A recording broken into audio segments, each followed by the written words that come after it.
Ang masasabi ko lang sa mga kababayan nating OFW na mga Pilipina diyan sa Middle East, sa gitnang silangan ay mag-ingat po kayo.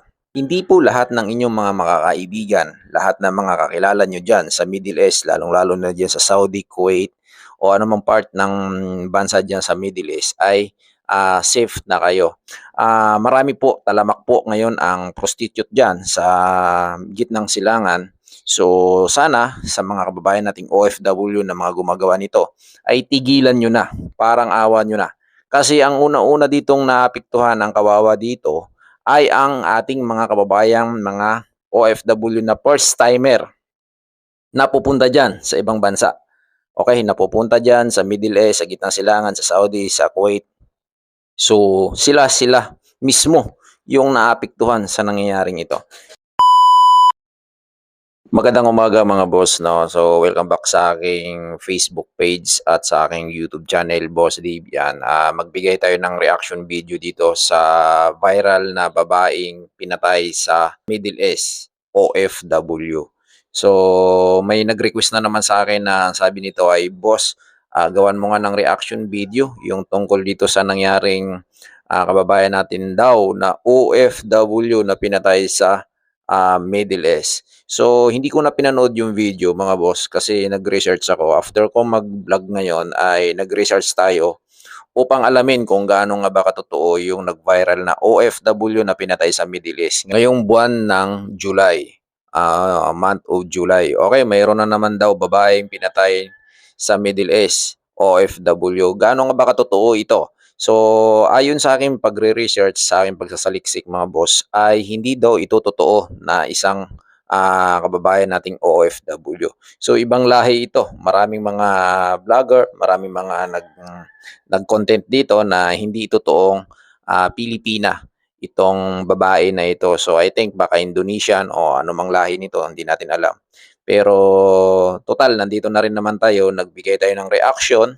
Ang masasabi ko lang sa mga kababayan nating OFW na mga Pilipina diyan sa Middle East, sa gitnang silangan ay mag-ingat po kayo. Okay, hindi po lahat ng inyong mga makakaibigan, lahat ng mga kakilala nyo diyan sa Middle East, lalong-lalo na diyan sa Saudi, Kuwait, o anumang part ng bansa diyan sa Middle East ay safe na kayo. Mas mainam pa rin na mag-ingat kayo. Bilang isang OFW, alam na alam ko ang lakaran diyan kasi ako po ay driver din ako diyan at ikot-ikot ko buong Saudi Arabia. Marami po, talamak po ngayon ang prostitute diyan sa gitnang silangan. So sana sa mga kababayan nating OFW na mga gumagawa nito ay tigilan nyo na, parang awa nyo na. Kasi ang una-una ditong naapektuhan ng kawawa dito ay ang ating mga kababayang mga OFW na first timer na pupunta dyan sa ibang bansa. Okay, napupunta dyan sa Middle East, sa gitnang silangan, sa Saudi, sa Kuwait. So sila mismo yung naapektuhan sa nangyayaring ito.